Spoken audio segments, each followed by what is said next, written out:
Okay. And I'm going to put one. The other thing is, I'm going to try to track this also on our Facebook page.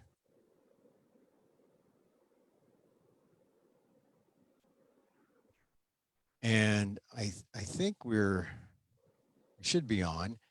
Hi, everyone. I'm Emil Guillermo. I think if you're on our Facebook page, this is the FANHS virtual pop-up, and we're trying to get this up now at 11:45. I said we normally go on. If you're tuning in now, and I'm speaking live to the one or the handful of you out there now, you're the early birds, and you get to see the behind the scenes look at how this is done. You get to see, and the person laughing in the background there at me fumbling around, that's our special guest today, Judy Patacsil. But this is how it's done. Hold on a second, Judy. Let me make sure that we're putting it. We're up there live. I don't see us yet, but as soon as I see that we are there. I Oh do yes, see we a are sign there. that says live on Facebook. There it is. Okay, there you and it's we see Judy Patacsil, Dr. Judy Patacsil. She is our special guest today. But for right now, Judy, and I'm going to introduce Judy in a few minutes, but she'll also participate in our chat. But I just want to introduce myself again. I'm Emil Guillermo, the museum director of the Filipino American National Historical Society Museum. Some people have asked, why do you wear that thing, Emil? Well, I don't wear, I used to wear a baseball cap.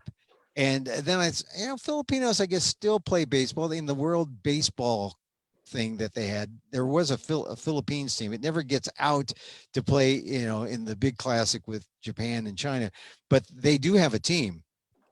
But I thought instead of wearing a baseball cap, which is so American, I could wear a tubao, right? And Thelma Buckholt, a FANHS stalwart of the past, the late and lamented Thelma Buckholt, used to be at the FANHS conferences and selling these little hand-woven tubaos.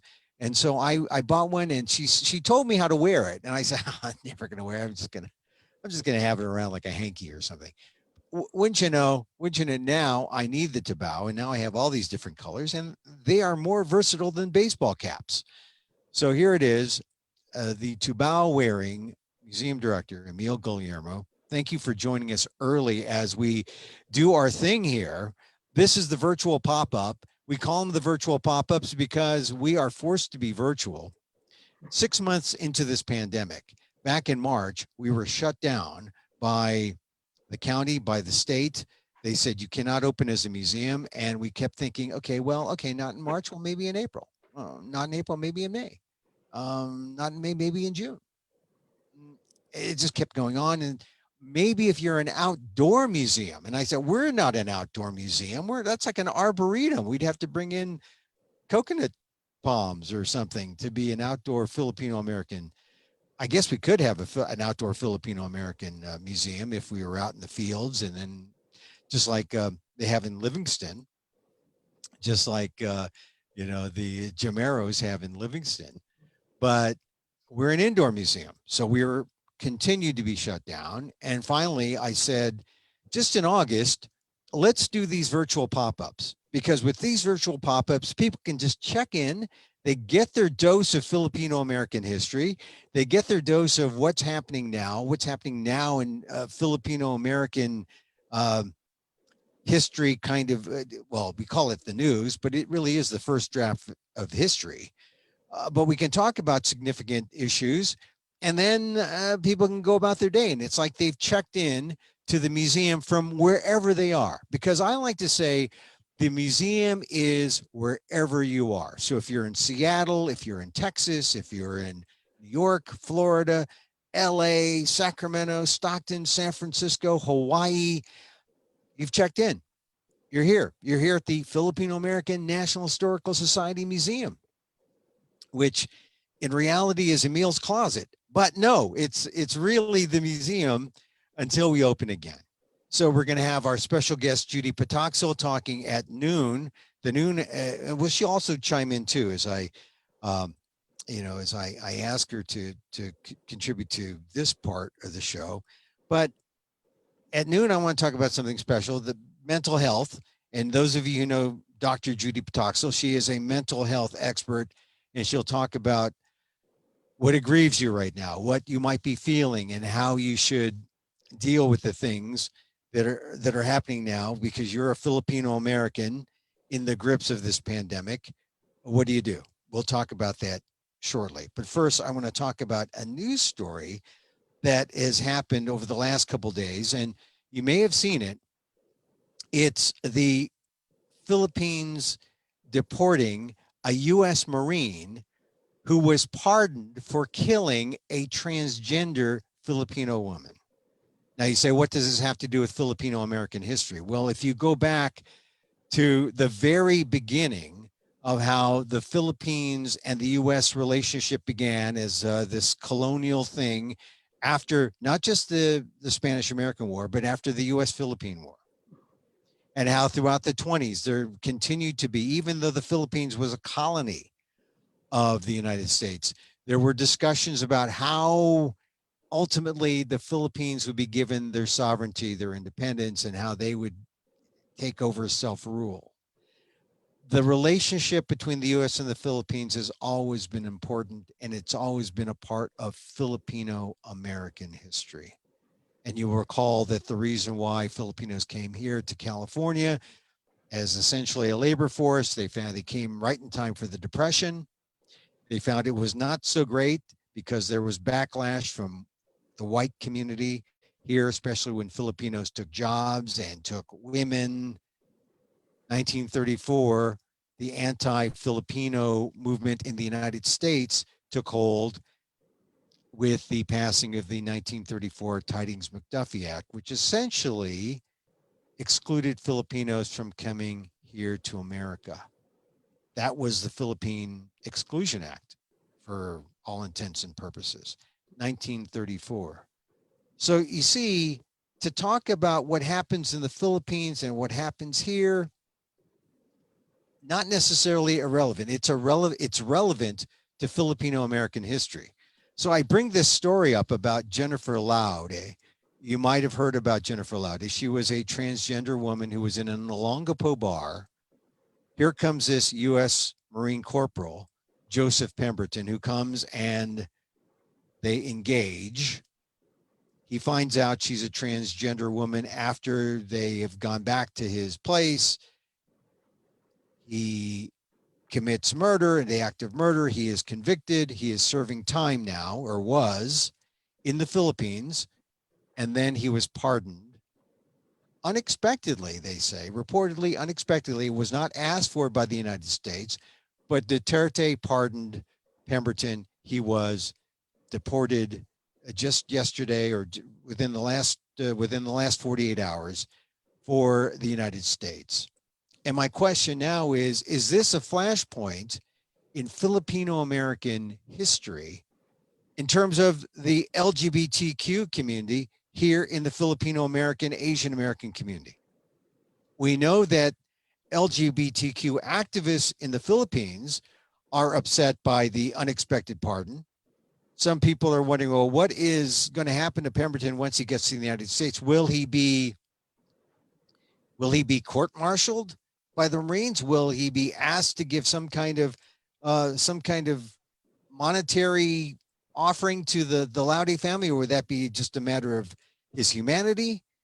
And where are the LGBTQ activists within our Filipino American community, and what will they say about this case? This is something to follow if you're interested in the development of this first draft of history, because this is a new thing. in America, where the Supreme Court recently upheld transgender rights in the workplace, LGBTQ, transgender rights in the workplace, just recently, within the last couple of months. We know that there are more and more people coming out transgender. It's definitely a thing within our community. The LGBTQ activists now have a moment. Will they seize this moment to advocate for the Laude family in the Philippines and all transgender and all LGBTQ here in the United States? So I'm just putting that flag up for you to follow, because you will be able to see how this new issue in civil rights within Filipino American history develops, because the Laude case is a major case. Transgender woman, she was called Ganda, right? She was murdered by this U.S. Marine corporal, and only because of the visiting foreign, the VFA, right? The Visiting Armed Forces Act, only because of that. This guy, Pemberton, was given special treatment. He wasn't put into a regular Philippine jail. Duterte now allows him, gives him pardon. He comes to the United States. Follow this story. It's an important story. And we'll see how Filipinos in America, how they take to this story.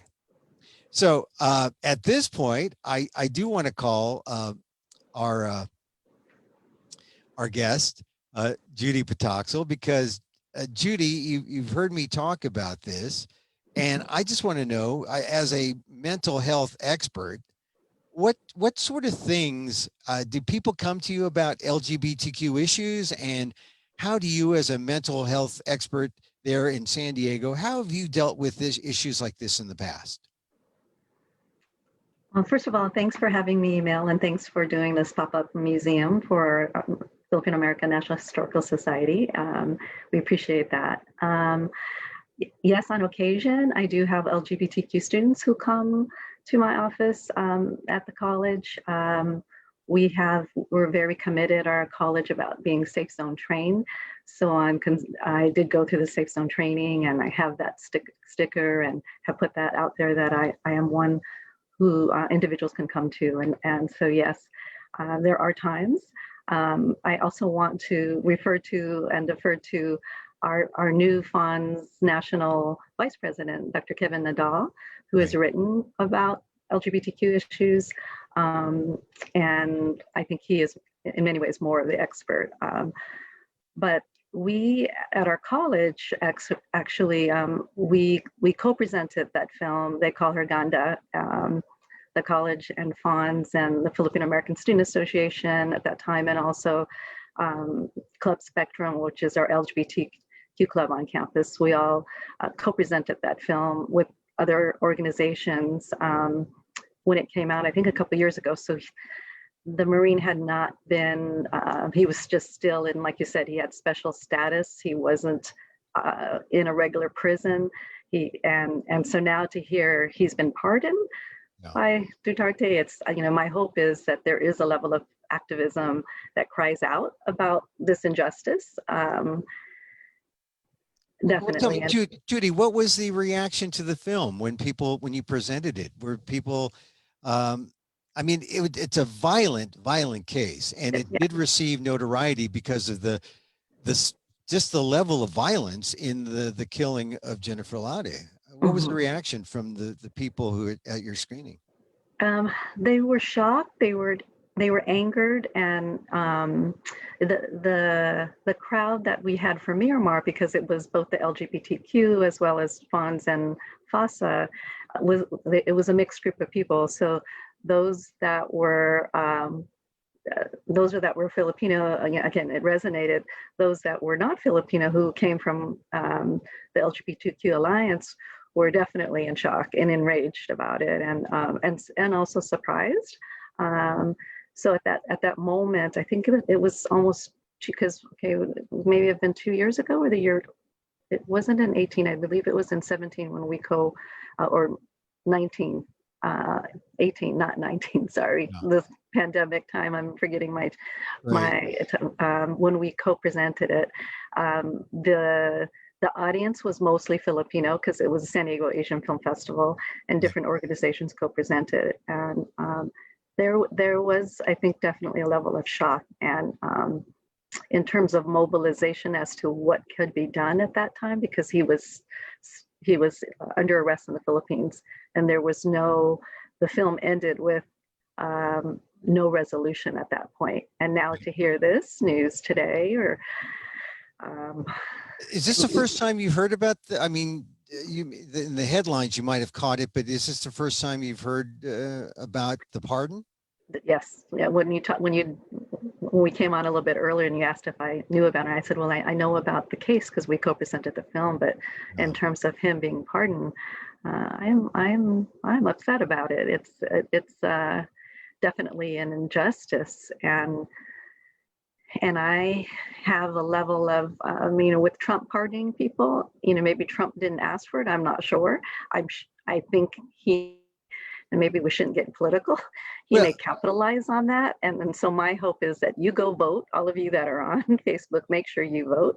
Make sure you vote for someone who is going to, basically address some of these injustices and not continue the pardoning of people who need to be punished. yeah, I'm glad you said that because we don't take a side here Mhm, in terms of politics, but this is something where um, it was not asked for. The reports say it was not asked for by by the United States, that it was really done by Duterte, and maybe it's really more of a political, Philippines thing where Duterte is courting favor with China more than the United States, and this is sort of a sop to the United States to say, hey, look, I let this Marine corporal free, and so that he can then come back to the U.S. to say, please go light on looking at my human rights violations, with the drug war in the Philippines. That's what some analysts are saying. It mhm, could be the Philippines calculation, but that doesn't mean there's not going to be an American calculation of this mhm, story, which includes how do people take advantage of this here. mhm, Um, this is something that, as I said, first draft of history is this news. Let's see how the news draws out the players and actions from the Filipino American community. But now, Judy, I want to switch to this idea that someone comes to you, they see this story, they're traumatized. Maybe they're transgender, maybe they're not. Maybe they're just a member of the broad LGBTQ community. If they come to your safe zone at in San Diego and they want to talk about this, what would the ideal way that you could help a person who is troubled or traumatized by this news of the pardon of the Jennifer Lowdy killer? Definitely provide support and empathy from the experience of being traumatized from this news, and also connect the individual to some of our support systems on our campus, including our LGBTQ Alliance and our Club Spectrum on campus. But provide the support and find out what symptoms they might be experiencing as a result of the trauma. Oftentimes, symptoms of depression or anxiety come up. So to also to attune to some of those symptoms to make sure that one, that they are not feeling suicidal. September and this last week was National, September 10th was National Suicide Prevention Day. This week was National Suicide Prevention Week, and in San Diego and even in California, we focus our attention the whole month of September of depression awareness, but actually suicide prevention. And when someone feels depressed or overly anxious or feeling like there's no hope, then that's a symptom that we definitely need to attend to and first make sure that that's not happening to ensure safety of the individual. When people talk about depression, um, is it just feeling bad? Is it something that, oh, put a smile on your face? Is it Mhm, something that easy that you can just like snap your fingers and get out of? I mean, I don't mean to sound naive, but mhm, there are some people in our community who if they are depressed, they will deny it, or they'll go to someone who will deny it for them and say, "Oh, you're not Right, depressed." Eh, right. how do you deal with people like that? Because it's a big thing to go to a counselor to seek help in the first place. Mhm. But before they get to that point, they got to get over this idea. Oh, I'm okay. It's not that bad. How do you get over that stage? I think, yeah, absolutely.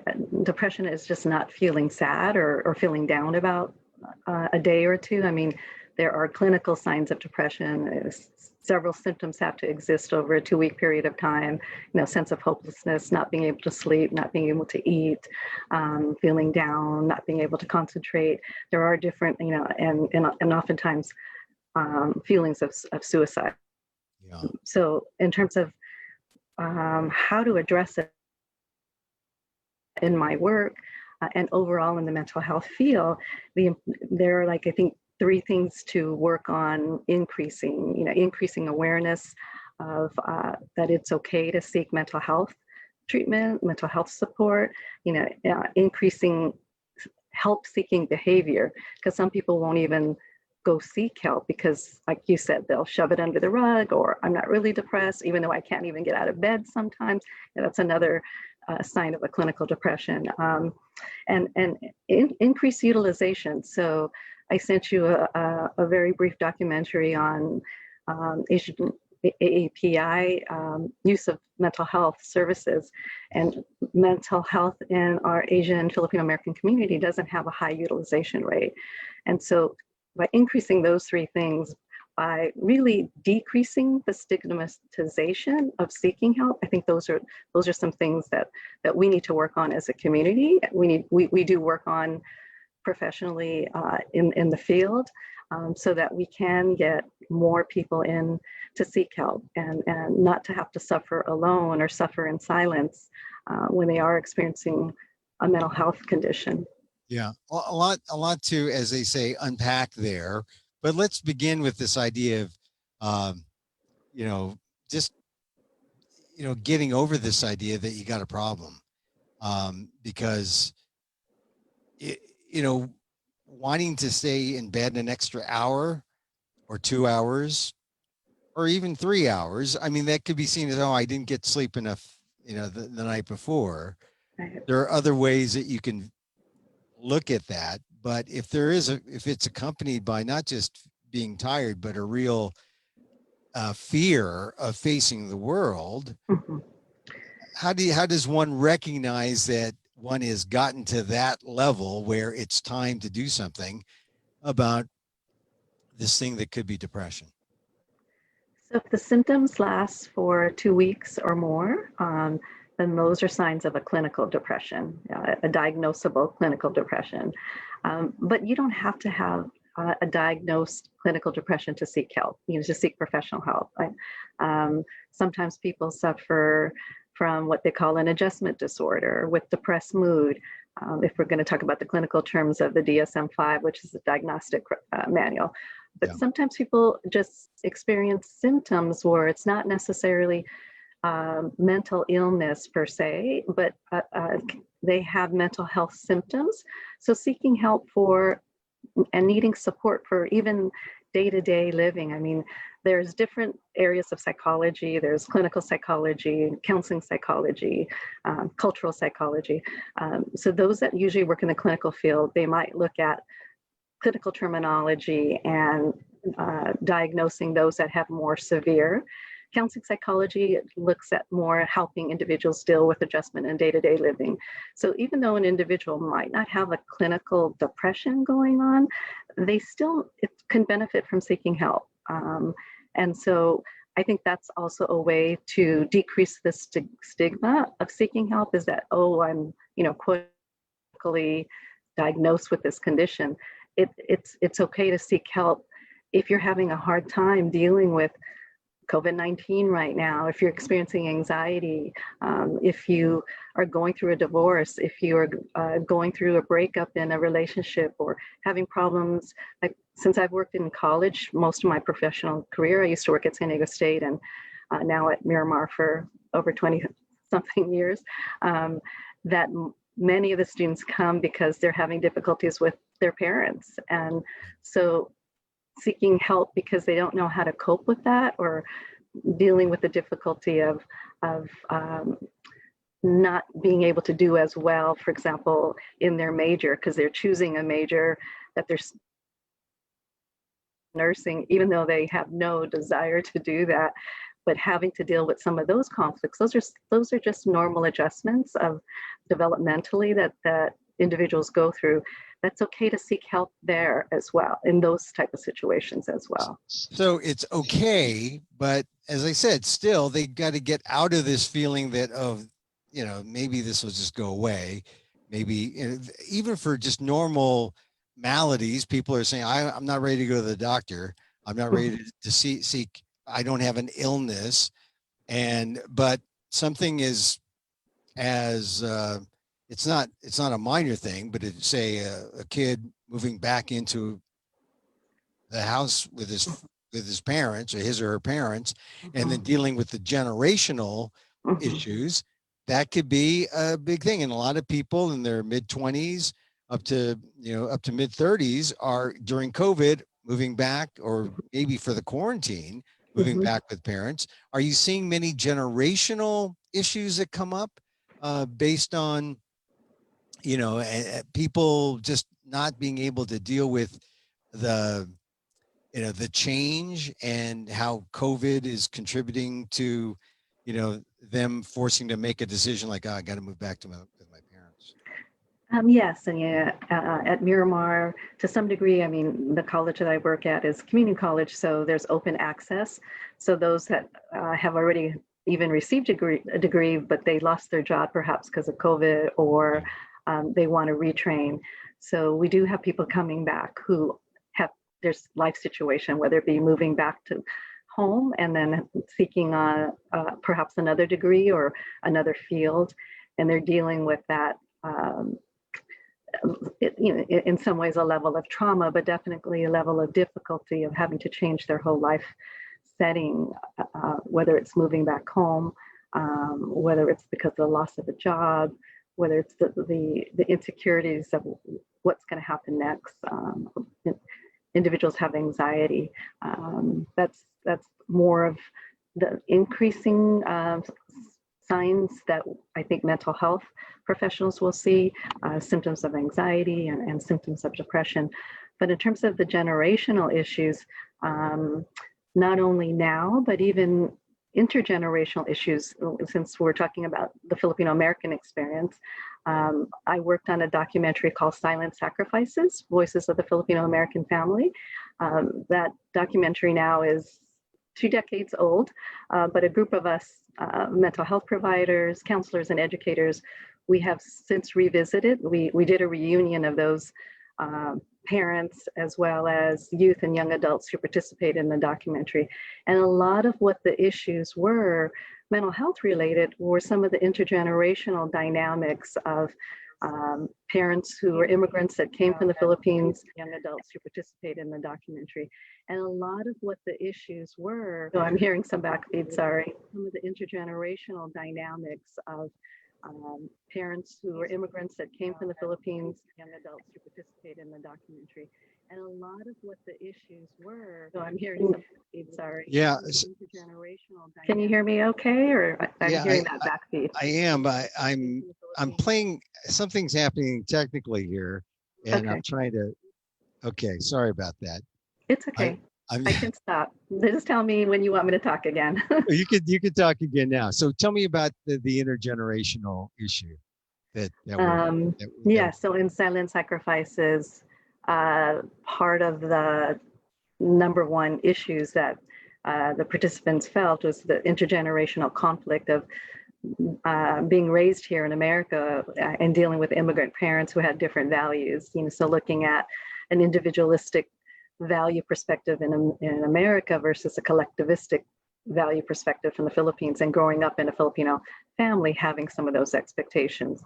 So intergenerationally, that bridge needed to happen, especially around communication. And so what resulted oftentimes were the youth and young adults feeling this disconnect having symptoms of depression. And part of what prompted that film was that there was a survey that was done in San Diego Unified School District. And what the survey revealed was the number one group that thought about suicide, other than any other ethnic group, were Filipina. Pinay young girls thought about suicide higher than any other group. And furthermore, Filipino boys or males actually attempted suicide. We had the suicide ideation versus the suicide actually attempts.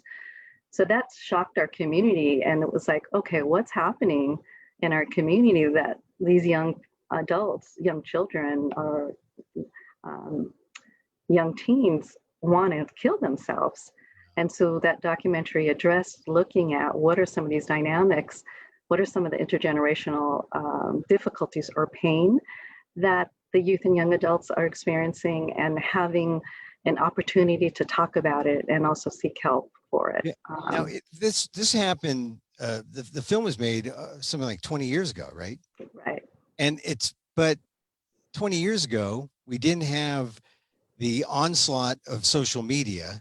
We didn't have the kind of things that social media does to your head in terms of, you know, am I popular? Do I look beautiful? Do I look like this filter? Do I, you know, do I look glamorous for my Instagram? Do you think it's gotten worse because of social media? Do you think it's gotten worse in 20 years, or do you think it's about the same? What is your assessment from having made that film and then now 20 years forward, where you're, you know, dealing with a new generation of kids?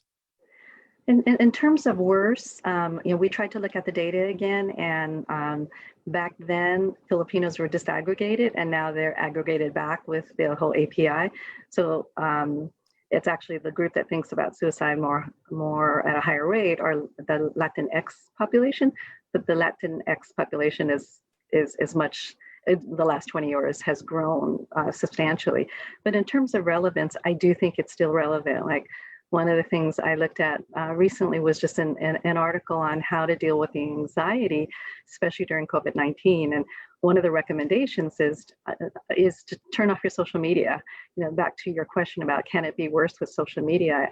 I think people think about suicide more frequently, in part because of some of the difficulties. Like, I'm not on Facebook, and I got a lot of flack over the years that I'm not on Facebook, but I'm not, in part because of my professional role. And, you know, I don't want, and I know there's different ways where you have it private, and you don't. I was talking to a psychologist, Filipino American psychologist yesterday, who's a part of the Silent Sacrifices Project, saying that, yeah, he has a professional one, and everything's turned off. So no one can friend, no one can do all of that. And so maybe I'll think about doing that. But because of social media and the aspects of being rejected, or like you said, am I beautiful enough? Am I this? And I think that there is still some difficulty. When you asked me to come do this mental health talk, so historically, I gave you that data as to why we did that documentary. And so part of why we're visiting it again is because we still think historically, over the years, that there is still a need for mental health awareness. There's still issues around suicide. Almost 2 years ago, it was in the fall of 2018, a group of Filipinos here in San Diego did a mental health forum. And one of the speakers, the first speaker, was a mom it was the mother of someone in the military who died by suicide. And so she spoke about how painful that was for her family. And in the last, I work in a 3-college district. So definitely in the last decade, I think we had our conference in San Diego, the FANHS conference in 2014. And the night before opening day, we had a suicide attempt. It was not completed, but a suicide attempt at my college. I was off on sabbatical.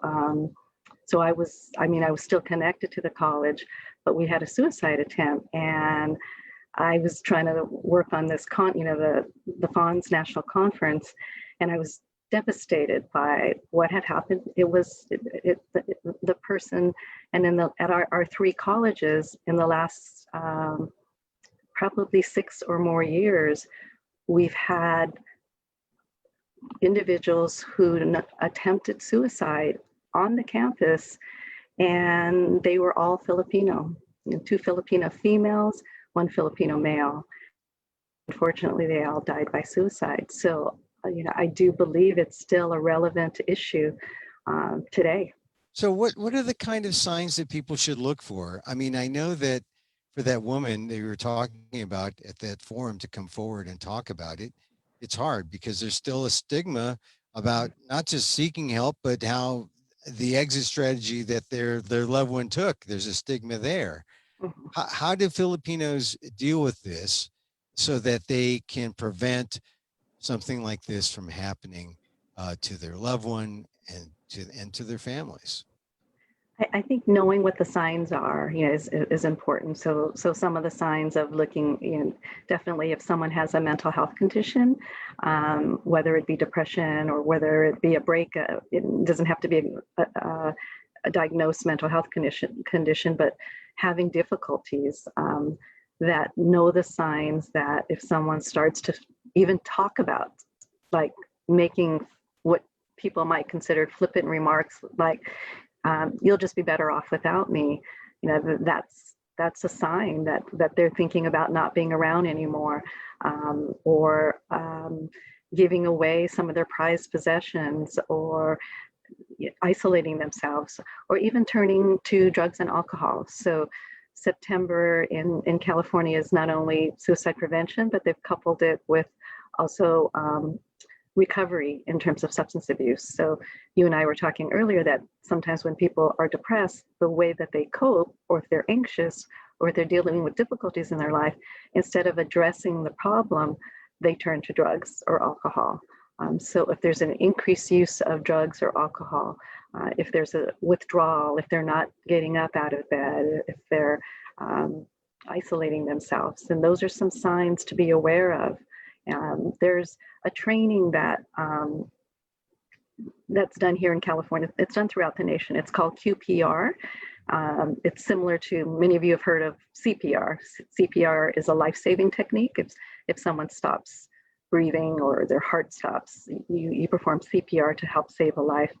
So QPR is a suicide prevention training, and QPR stands for question. Know which questions to ask. Persuade is the P, persuade an individual to get help, and then refer them, go with them, or stay on the phone line with them when they call to get help. There's the Access and Crisis line. There's a National Suicide Prevention line. There's a text support line it's 741-741. You can text the word hello, courage. Courage identifies California Community College students, and there's someone available 24/7.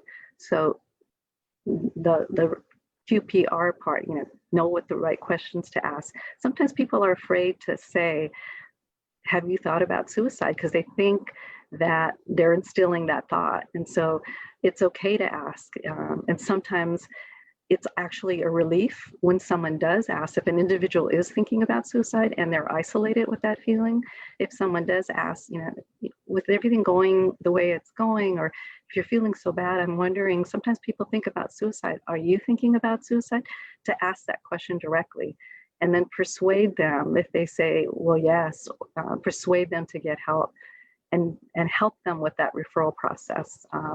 So QPR is something I'm doing. I've set up 3 trainings in the month of September. We just did one on World Suicide Prevention Day. I'm working on getting a trainer for September 18th, next Friday, which will be open to the public.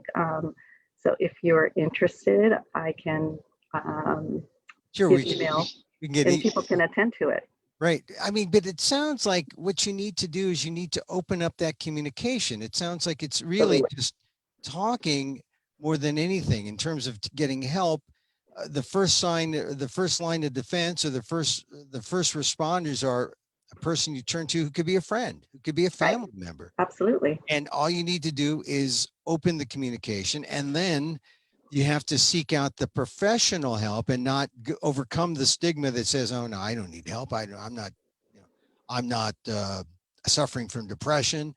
but in fact, you could still benefit from professional help. And this is one of the things that was uncovered by that film clip from the AARP that you sent me. Mhm. That is that only 4% of mental health workers are Asian American, Mhm. and probably fewer than that, within our Filipino within those numbers. What are the chances? I mean, it means that the chances of getting a culturally sensitive healthcare professional is not great. Mhm. And how is it's significant because that may be the thing that says, oh, they're not Filipino, they wouldn't understand. Is that a problem that you're finding, that people will just go away because of that cultural block? Or maybe it's a language barrier too. Maybe a lot of newer immigrants are more proficient in Tagalog or Mhm. their ethnic dialect. They may not want to go seek someone who doesn't, who is a standard issue, white male mental Mhm. health professional who may not understand Mhm. what they're going through. Not to just generalize and dump all those people into one category, but Mhm. cultural sensitivity is important. No? Absolutely. And your point about communication, absolutely. It just starts with communication. So this training is not for professionals, it's for lay people. It's just communicating about the problem and seeking help. But and to answer your question about how many culturally competent, culturally sensitive therapists are out there, again, that's really important. It's so important that organizations such as the American Psychological Association or the American Counseling Association, those are high priorities in their organization to make sure that people are trained to be culturally competent. But it still doesn't happen. We do have Asian American Psychological Association, and in that organization, it's a national organization. There's a DOFA, the DOFA. It stands for the Division of Filipino Americans. So that something that resulted out of that forum that was done a couple of years ago was in San Diego. The psychologist who I was talking to yesterday, Dr. Michael Wan, he put together a Filipino American directory of therapists. So I know that right now we're up and down the state, or even um, throughout the nation. There are guidelines to practice within the state. So you're licensed, so I'm licensed in the state of California. So we're not necessarily able to provide services for those of you that might be listening from out of state. But I would look into either APA contacts in that state, but in San Diego, if you are in the state of California, that directory are all Filipino American providers, some of who speak either Filipino or Ilocano, some of the Filipino languages. So it is important to feel comfortable because it's so important to have the right match. I mean, I've seen Filipino students who went to somebody else and they just did not feel heard or understood. And so when they found me, they didn't want to go to anyone else and wanted to stick with someone who understood what their dynamics were. So having the right match with a therapist is so important, because if it's not the right match, then you're not going to get the help you need. Yeah. I mean, So, that's so important that, and there's so many barriers, right? You got to overcome this. You got to overcome oh, I'm okay, I'm not that bad. That's one. You got to overcome oh, if I do go, they're going to mark me as like something's wrong with me, right? I don't want that stigma. Oh, and then that's just within the general community. What about my family, the mhm, community of Filipinos? They're going to think that something's wrong with me, and that's bad. I'm going to bring shame to my parents, right? And mhm, then you say, okay, I'm gonna get the muster. I'm gonna like go and see a professional, and you wait in line, or you wait in the office, and they give you a person who has no idea what a Filipino is. And then that's just, and you just climbed Everest to get to the point where I need help now. mhm, mhm. And it's like, Yeah. So forget it. I I'm would, going back to bed. yeah. So, well, my hope is that people do, and I'm really appreciative that you did something like this, especially during Suicide Prevention Month, to raise awareness about mental health, is to know that there is help available. There are, again, there are Filipino American therapists in California, and because of COVID, most people are doing telemental health. So there is availability for someone to see someone in San Diego, even though they may live up in the Bay Area or Stockton, because it's at least within the state. But to increase the visibility that there are professionals who are culturally trained and ask. So when we have an employee assistance program, and I've been dealing with some work-related stress with some awful administrators, that I've sought EAP, and so EAP stands for Employee Assistance Program Counseling. And one of the things I first asked was, I want a therapist of color. I don't, and so you can ask that. You can request that. You can say you want someone ideally who's Filipino American, and they can help you research that, because the medical field is, especially the mental health field, as I mentioned, APA, ACA, it's their top priorities to make sure that people are trained to be culturally sensitive, culturally competent to provide these services. That insurance companies will categorize therapists in those areas, either geographical location, ethnic preference, specialty preference. If someone has a specialty in LGBTQ issues, for example, that you can ask for those things. If you don't have insurance, even there are programs in some mental health funding came to the state of California, and I think it was Prop 63, that basically increased funding for mental health in California, especially in community type clinics, so that we can address some of these issues. They may not have all of the ethnic representation that you may want, but you can ask for someone who has a sense, has a specialty in and a commitment to cultural competency and cultural sensitivity. And for the most part, that's inherent in most of the training on the master's level and doctorate level that individuals, there's increased curriculum and training emphasis because we are a growing nation of different ethnic groups. Well, but the thing is, Judy, as I pointed out earlier, that there's an underutilization. I mean, right. The Asian American therapists, they understand this, and no matter how many therapists there are who are culturally competent, there's still the question of what's going to make the Asian American, the Filipino American, go forward, because the underutilization rate is really kind of set, even when it's free, even when it's part of a government program or part of your benefits. People don't want to seek it. What is maybe your answer to maybe changing that?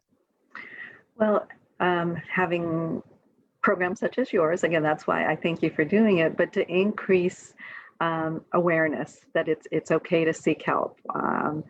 And in terms of finding somebody, knowing that there are professionals, there are a growing number of professionals that are available to provide the competent services that individuals need. I think, again, the decreasing the stigma is a good part of that effort. So California has this whole campaign of it's up to you. It's up to us. It's up to you, and you're doing your part, Emil, by having this program.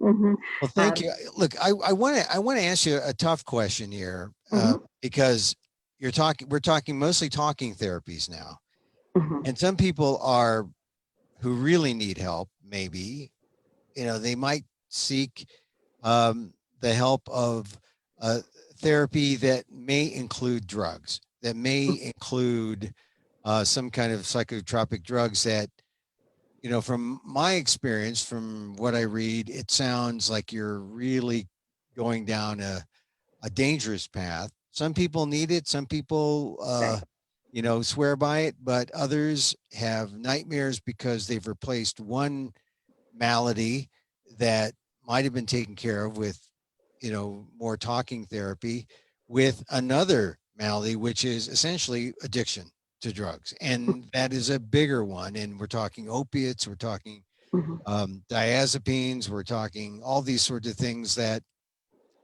you know, maybe people need them, but what is your sense about when someone talks about drugs as being therapeutic? What is the point where you say, well, let's exhaust some of the talking therapies and then maybe include the drugs? Because that tends to be, now that's heavy duty therapy that may be point of no return, I think. Yeah, I mean, when I first got into the field, I was very anti-medication. This was before I became licensed. I was like this young professional. It's like, no, people don't necessarily, when I went to school, people don't necessarily need to have medication. There was a famous psychiatrist called Thomas Zosh, and I think he wrote a book called The Myth of Mental Illness.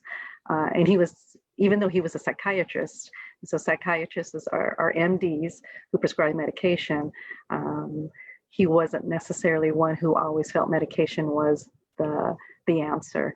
And so I went into the field thinking that as well. But after getting licensed, after working in psychiatric centers, I do see where medication can help.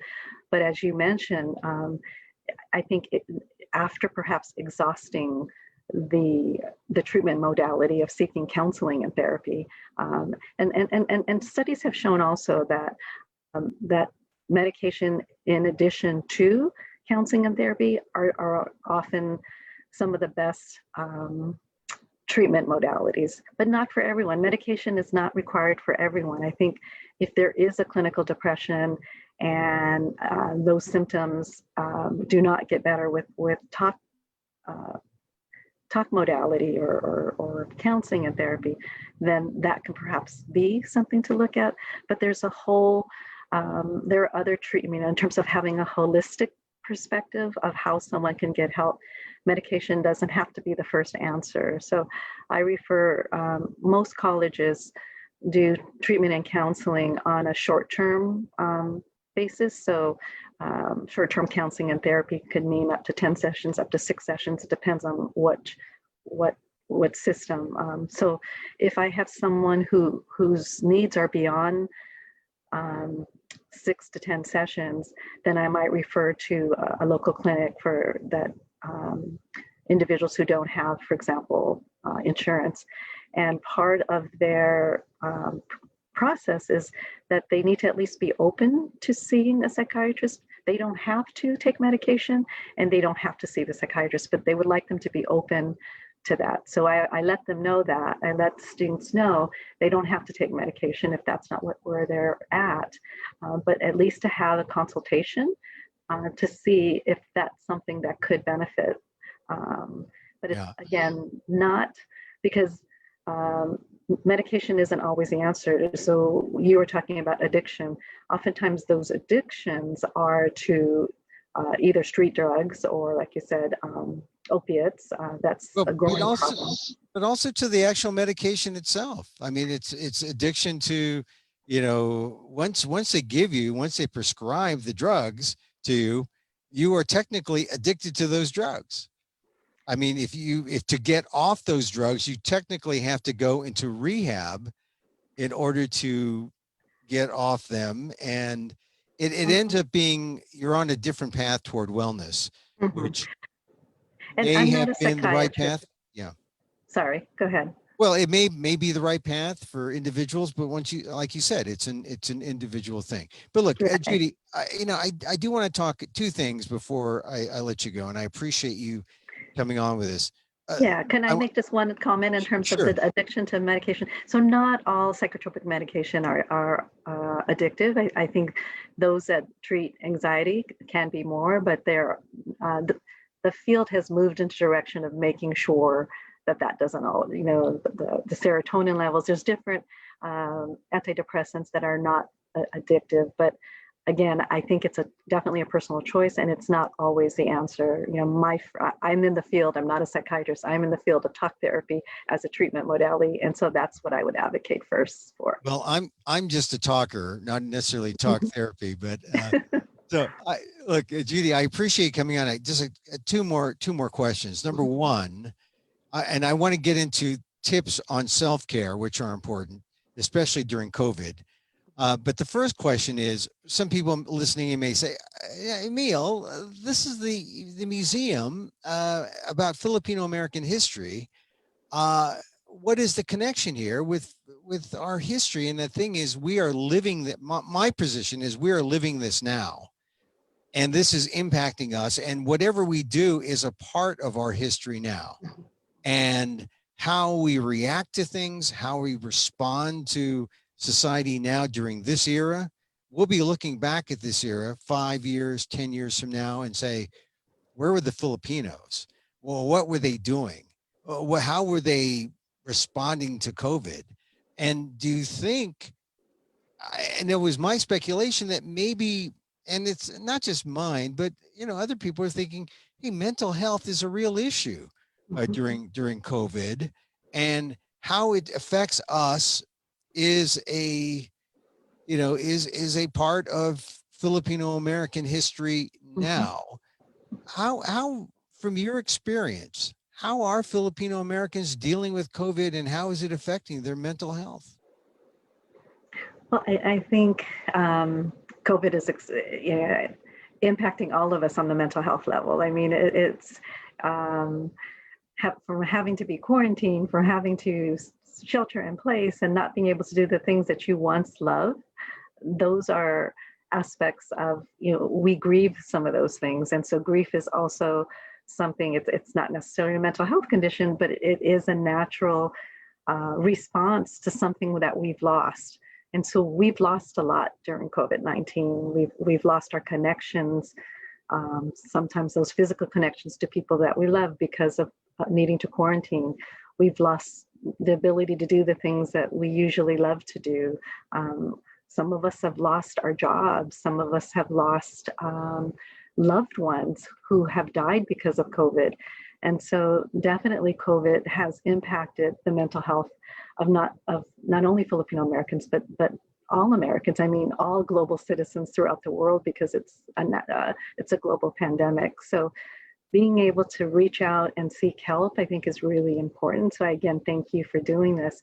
Our National Executive Director, Dorothy Cordova, Dr. Auntie Dorothy, or Dr. Dorothy Cordova, one of the things that she's asked of us to do on the board is for us to document what are we doing during these times in terms of, from a historical perspective, how are we getting through these difficult times? And so mental health wise, like journaling or telling our narratives, or even sharing some of our experiences about what our relatives did, what our ancestors did, what did they do during World War II, or 9/11 anniversary was just the other day. What were some of the things that people did to get through? And so right now, being able to share our stories, from a historical perspective and documenting them, and that's what you're doing, Emil. So I thank you. This is something that you can archive in our museum, so people can look back and say, okay, what were some of the Filipino Americans? What were they doing? How were they impacted during this time? So it definitely, we are impacted, and being able to share our narratives, whether it be with a professional therapist, whether it be with a friend, whether it be with other FANHS folks. I think we're grieving that we didn't have our national conference this year. That's something so many of us in FANHS look forward to, and not being able to go to Hawaii this year and do that. Those are things that we're longing for, and kind of needing to connect. So finding ways to connect during this COVID time, and you doing this, Emil, again, the FANHS museum pop-ups is a way that we can do that. So I thank you for doing having this focus.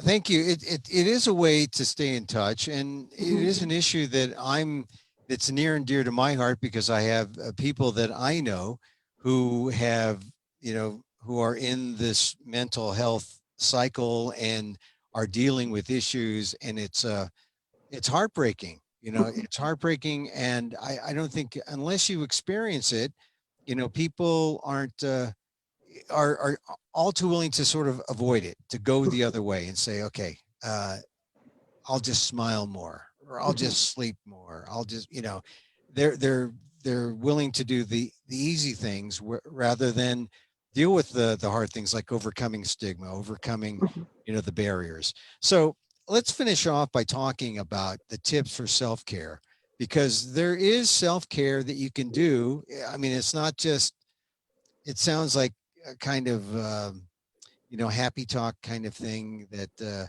that you might find on a on a meditation app or something. But self-care is an important thing during COVID-19. There are some tips that we're going to post online on our Facebook page. But let's go down some of the tips here. The first one is exercise. It seems like, well, yeah, it's going to be hard to exercise. I guess I can walk around the. Oh, there you have the self-care tips. We'll put that on our Facebook page also. But what about exercise? What can you tell me, Judy? Well, you know, like I had to go to Kaiser the other day because my husband, who I want to thank in terms of his support in helping me through COVID-19, because he got exposed to poison ivy. But one of the things they asked me, because I also wanted to get my flu shot, they asked, how many days a week do you exercise? And I Ah, haven't been doing it as much during COVID because, you know, one, because I'm working from home, but exercise is really important because it increases energy levels. And, you know, it improves your happiness. And it doesn't have to be this long workout, just walking. I need to get back. I think I have gained that COVID-19. I'm not quite 19 pounds, but I know I've gained some weight. So being able to exercise helps you feel better. yeah. Exercise, very important. So what about so it doesn't have to be like heavy lifting or anything like that, right? Right. You don't have to go to a gym, especially because gyms were closed. I think they just reopened now, but No. you can even take a class online in terms of virtual workouts. There's, I think they were doing some free ones for a while, but walking, just walking around the neighborhood is sufficient. Or Now, bike. someone asked on the chat, and if you have a question, you could put it in chat. But Linda Gonzalez says, "What can we do now? Yoga? Everyone's mental stress level is high, but for Filipino healthcare, it is extreme." She says it's extreme. Hmm. Is that your experience? Is it extreme? I mean, is Well, our level higher than others? I think it's, if she's mentioning Filipino healthcare providers, I think it is quite extreme because um, you're you're at the front line. I mean, you're seeing people die. You're having to treat people, and also with the fear of being exposed yourself to COVID and what could happen to you, and you might expose your family. So lots of anxieties. If you are a Filipino American healthcare provider, that's high stress level. And being able to just have a place and a space to get the support that you need, whether it be from home or from a professional, or being able to talk about it in support group circles. A group of us from my doctoral program, it's been many years, but we got together on Friday night and just talked about the stress that, you know, talked about, it was a reunion, so we talked about our lives, but we were on Zoom for almost over 3.5 hours. And Wow. that was just so helpful to be able to connect with people and talk about what was going on. Yeah. Well, you know, when you talk about mental health providers, I forget the nurses, the Hmm. doctors, what they see. I've done interviews with nurses. This one male nurse I did an interview with, and the isolation he had to experience with his family because he contracted COVID and had to go in Hmm. isolation. And then also the experience at work. He had issues with his fellow colleagues about who were, you know, sort of like office politics that Hmm. under the stress of COVID. And this was during the time when this was a New York nurse, and it was a time when New York was the hotspot. So, and no one knew what was happening. So the stress level very high. very Mm-hmm. high. And Mm-hmm. so, all right. So, yoga, did you address yoga as an idea that might help? Yeah, yoga is definitely something that could help. Yoga, one of the components of yoga is the practice of mindfulness. So that's on this list of tips for self-care during COVID-19. And you don't even have to do full yoga. There's different free apps that you can download on your phone that can help with the practice of mindfulness, of just being here now in the present, working on deep breathing. Because oftentimes when people are anxious, they stop breathing, they hold their breath because they're so anxious. So being able to practice mindfulness for a few seconds, for a few minutes, being able to breathe, that's something that's important. And yoga is definitely a practice that helps with mental health Yeah, and physical health. I want to warn people, or just advise people, they don't have to do downward dog or Right. any of the poses. You don't have to do hot yoga or cold yoga. You could just sit and be present and be mindful and just watch your breath. Just look at, or close your eyes and just concentrate on your breath. Just deep breathing, counting to 10 and then breathing out. Or, before going into a real stressful situation, some people do a couple of quick up breaths, like and then they let it out as a way to deal with a stressful situation they're about to go into. But there's all sorts of ways, all sorts of definitions for mindfulness, but it's about being in the moment, getting down to that core unit, which is your breath, and forgetting about the past and forgetting about the present, about what's to come, and just concentrating on where you are now. I think that's helpful. That's great, Emil. It sounds like you do practice mindfulness yourself. and and I and it's a proven treatment. I mean, in right. mental health now. I mean, mindfulness and mental health is one of the biggest areas of treatment for depression and definitely for anxiety. Yeah, it sounds like it could be, oh, that's just a bunch of hog stuff, but it works. It It works. does. It It works. does. All right, so we talked about doing some exercise and mindfulness. What about eating healthy? I mean, I'm a vegan. I'm a no oil vegan, so that Oh, makes Filipino food really hard unless I get totally extreme vegan. And there's vegan lechon out oh, there in the world. Yeah, there's a couple of restaurants in San Francisco where you can get vegan lechon, and it's not bad. oh! I'll have to try it. Yeah, San it's Francisco. heavy on the oil, but no meat. But Uh-huh. see, I'm a no oil vegan. That makes it fun. Oh. But what do you say about eating healthy, Judy? What do you Well, say? definitely eating healthy is just so. These tips, some people will say, well, this is just, people know these things. But when you're stressed, you forget these things. So if you eat healthy, not necessarily eating so much junk food, one of the things that we've been doing is eating ice cream because of the weather, but also it's comfort food for me. So that's something I'm trying to do a little bit less of.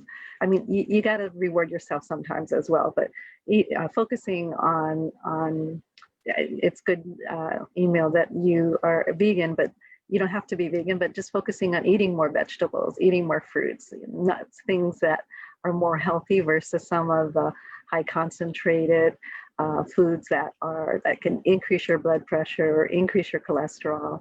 Right. Eating again more fruits, things that in this little book, in this little handout, it says things like oatmeal, nuts, Yeah. and even dark chocolate, though, Oh yeah. because dark What is chocolate it? is something that can help uplift Is your mood. is it dopamine?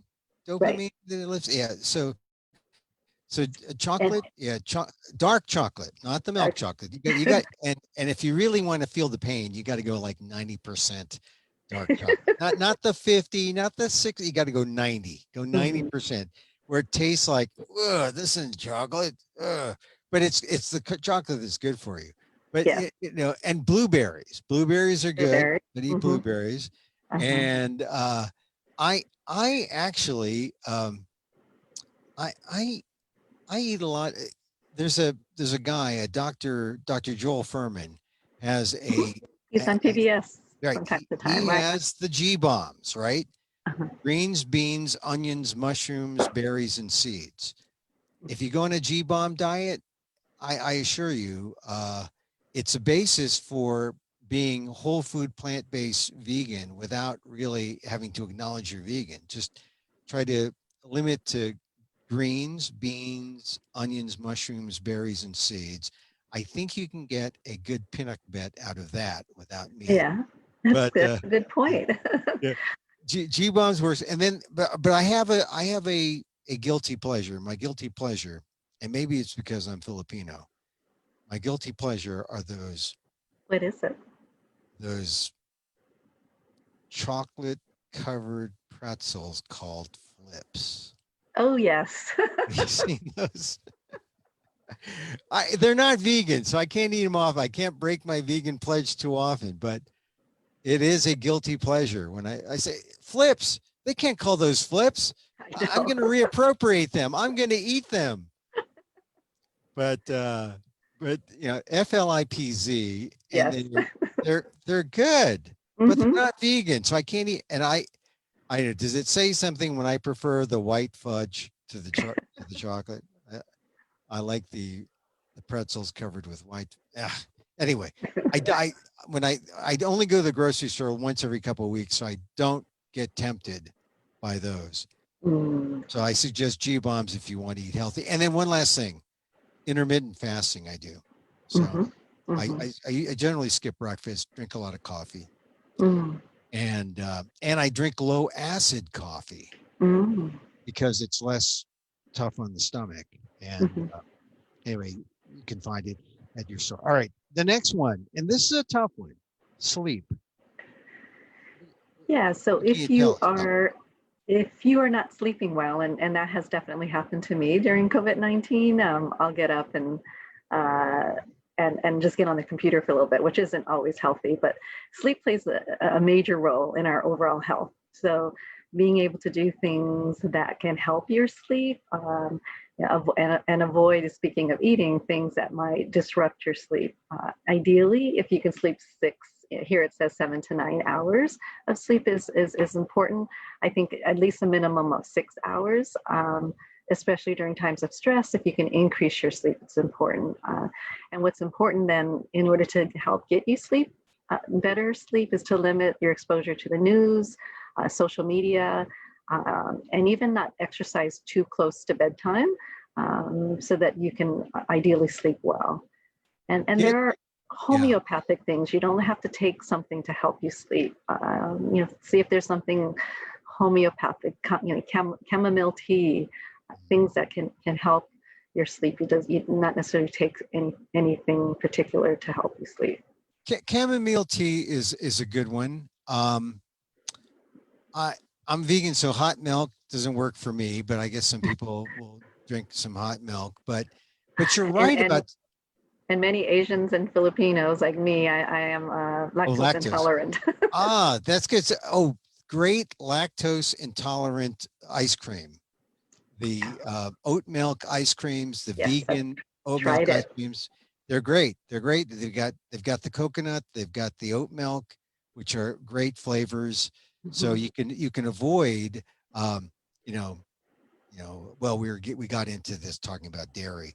Actually, Sorry. dairy's bad for you. It may Mhm. help you with your sleep, but for some people you should avoid dairy. I would say for sleep, uh, avoid caffeine late in the Mhm. day. Also, I think what you said about avoiding news, avoiding things that are stimulating. Uh, Mhm. so, like maybe curtail reading, or I saw something last night. You said social media, curtail social media. I saw a documentary though, The Social Dilemma, which is on Netflix. If you Mm. are concerned about what social media is doing to you, you should you should definitely watch that. Maria Ressa has like a 20-second. She's the Philippine journalist, Filipino American journalist in the Philippines Mm. who was she's been really taken to court and imprisoned and bailed Mm. out. But she was imprisoned by the Duterte government, Mhm. still fighting this legal battle against the Philippines. And she is featured a 30-second clip, but it talks about what social media does, how it Mhm. destroys our democracy, our Mhm. democracies worldwide. And so, yeah, when you said, avoid social media, I think don't take your phone to bed. Right. Turn it off.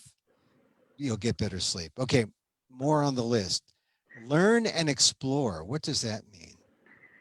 So as it says, research shows that people engaged in learning, they feel more confident, they feel more a sense of hope and purpose. So it's important to keep your mind active. But you can take like what you're doing here again. I just want to give you lots of props for Oh, doing a thank you. pop-up museum, but you can also do virtual tours of museums. Oh, yeah. Read and read material that can be, even if it's self-help books or things that are just of interest to you. I know a lot of people tried a lot of baking and doing new recipes, especially in the earlier days of COVID. I mean, we did. Herb did his share of baking for me, so I appreciated that. But I know people tried new recipes, like maybe try that lechon or that The vegan lechon. the Oh, yeah. vegan pinakbet. Yes. Yeah. Yeah. Well, that's good. I think you're right. I mean, learn and explore. I mean, I've taken just within COVID, within the 5 months of COVID, I've taken different courses. I've taken online Mhm. courses. I've tried to stay busy. When you're either an actor or a performer, you're always taking classes. You're always, if you're not in a production, you're in some kind of learning or class kind of situation. So it's helped to stay busy, that's for sure. Mhm. And I'm sure people can find a new hobby, find a new thing that they're doing. Mhm. All right, just a couple more things. Structure and routines. That's been the hardest thing under Mhm. COVID. How does one address structure and routines as a helpful thing, as a tip for self-care? Well, trying to create as much normalcy as possible. I mean, some people do have their kids at home as well as they're working from home, and so being able to structure a routine in the morning for themselves, whether it's getting up at the same time, having, like for me, I'm working from home, so my start time is I make sure that I am kind of dressed and ready, even though I may not be seeing someone at that moment. I'm not having to go into the office or commute. Being able to structure a routine, have regular times for getting up and going to bed and eating and um, exercising, even in terms of working or studying if you're students, just to help you to maintain a sense of normalcy as much as possible during this abnormal time. I remember seeing a lot of things. Is this the new normal? And in some ways, this has been the new normal for how many months now, but making sure you have a routine um, that gets you out of bed, so to speak, and gets you going for your day. Yeah. So, because routine, that's like the first thing that really gets screwed up Mhm. under COVID. And we're trying to create routines, like we're trying to get people to watch our programs on Saturdays and Sundays just to check into the museum. But it's hard. But hopefully, we have people talking about things like this, and they'll show up, make this their weekend routine, make the museum a weekend routine. The final thing on this list is talk with a friend, and we talked about that. Really, that's about as basic as it gets, right? You need to Mhm. talk to someone, Mhm. and when they get tired of you, that's when you see a professional, right? Yeah, and again, it doesn't have to be a professional. Talking with a friend, talking with some of your FANHS friends and family, but within your own family, talk to someone who helps you stay connected. That's really important during COVID-19 because of the feelings of isolation that could have resulted or because of having to isolate and quarantine. So talk to a friend and get on every Saturday and Sunday as much as possible on the Swans Pop-Up Museum. Well, well, thanks for that plug again. Someone on the chat said, and I, they said we talked about suicide in college age and adults, but the question was, what do you do about people like K through 12, young people?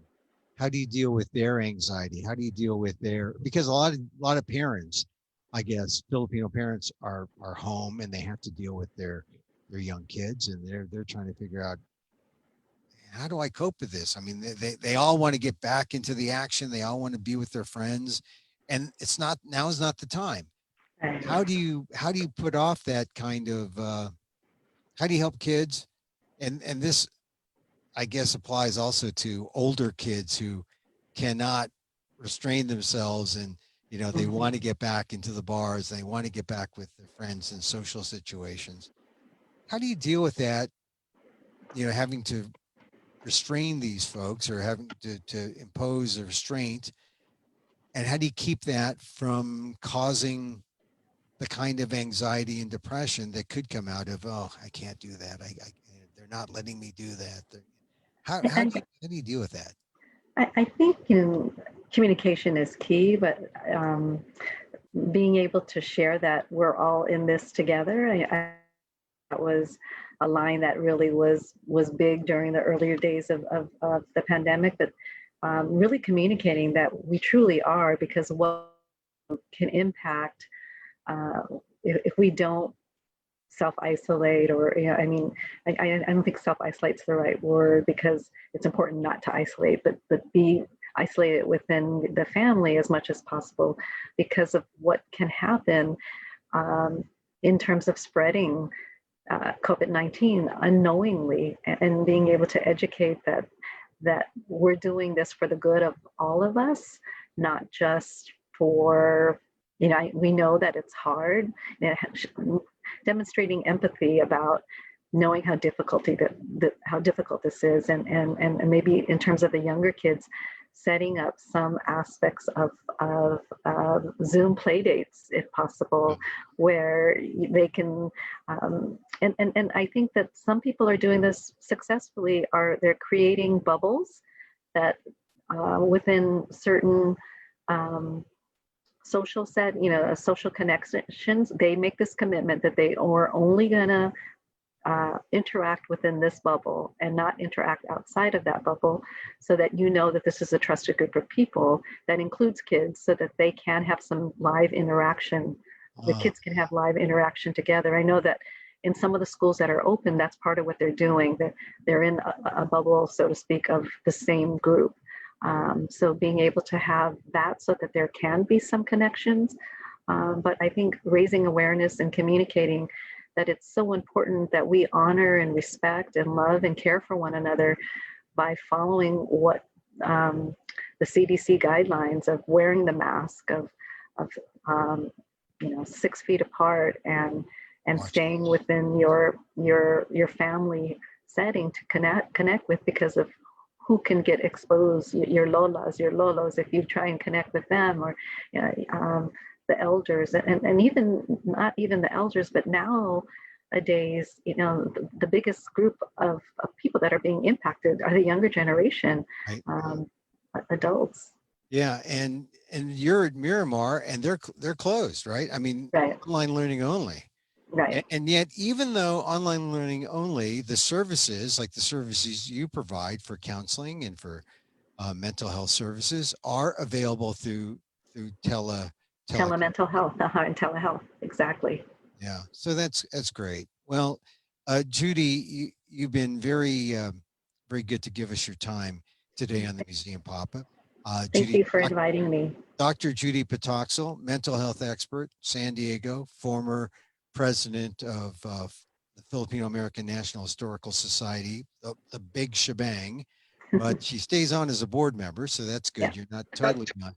But I do appreciate you sharing your thoughts about this and other things. We'll be posting that little clip from the AARP in the Facebook box, and we'll also have we'll put the little one pager on tips for self care. Uh, Judy, thank you very much for being with us. Thank you, Emil. Thanks for having me and inviting me. And thank you all out there and on Facebook for being at FANHS National Museum and the pop-up. And we look forward to seeing you at FANHS in the future. Okay. Take care, everybody. Okay. Thank you, Judy. And then I just want to say something to the people out there uh, about what we do here at the Filipino American National Historical Society Museum. We do these pop-ups, these virtual museum pop-ups. We've been closed since March 15th. We keep thinking, oh, we're going to get back at it, but we haven't. But ever since August, I thought, hey, let's do these Facebook Lives and let's just engage with our audience from wherever they are, because the museum is wherever you are. We come here, we tell our stories. I talk to people like Judy. I talk about stories like yesterday. I talked about Carlos Bulasan and how he was hounded by the FBI, and how scholars like Marilyn Alcazola and Lane Hirabayashi, the late Lane Hirabayashi, uncovered the Bulasan FBI files. We know how important Carlos Bulasan was to the Filipino American community, and also American letters. He's our literary lion. So we talked about that yesterday. Or recently, we've talked to Alex Idolor about Larry Itliong and the grape strike, which had a 55th anniversary recently. So we try to do these programs for you so you can check in here just like you would check in and drive into the museum and say, "Hi, Emil. Where's Terry? Where's Chris? Where?" And they'd say, they'd see the exhibits that we have there at 337 East Weber in Stockton. But to save you, well, we want you to drive to Stockton at some point, but you can check in virtually and see us here on the FANHS Museum Facebook page. So before I go, I just want to say that if you have enjoyed the program, put your comments in the box, put your questions. I'll pose them to Judy by email. If you have some burning question, we'll also get some information about how you can participate in a layperson suicide prevention thing that Judy's doing. We'll put that in on the Facebook page as well. And if you found value from the things that we do here in the virtual pop-ups, I would encourage you to donate to the FANHS Museum on the FANHS Museum page, and say that don't say Emil sent you, but say that you like what we're doing, and because look, we're doing this because because the museum can't be open. I wish the landlord could say they can't be open, so we wouldn't have to necessarily pay them rent. But we still have to pay them rent, so we still have our space. So any little bit that you have to help us is appreciated. The donations can be made on the FANHS museum page, and we are a 501c3. It is tax deductible, so we appreciate your donation to the FANHS Museum. So that's it for me. I'm Emil Guillermo, the museum director. I want to thank again our guest, Judy Patacsil. Thanks again for joining us. And if you missed any part of this, it will come back on the Facebook page momentarily. So thank you again, and have yourselves a great weekend. Take care.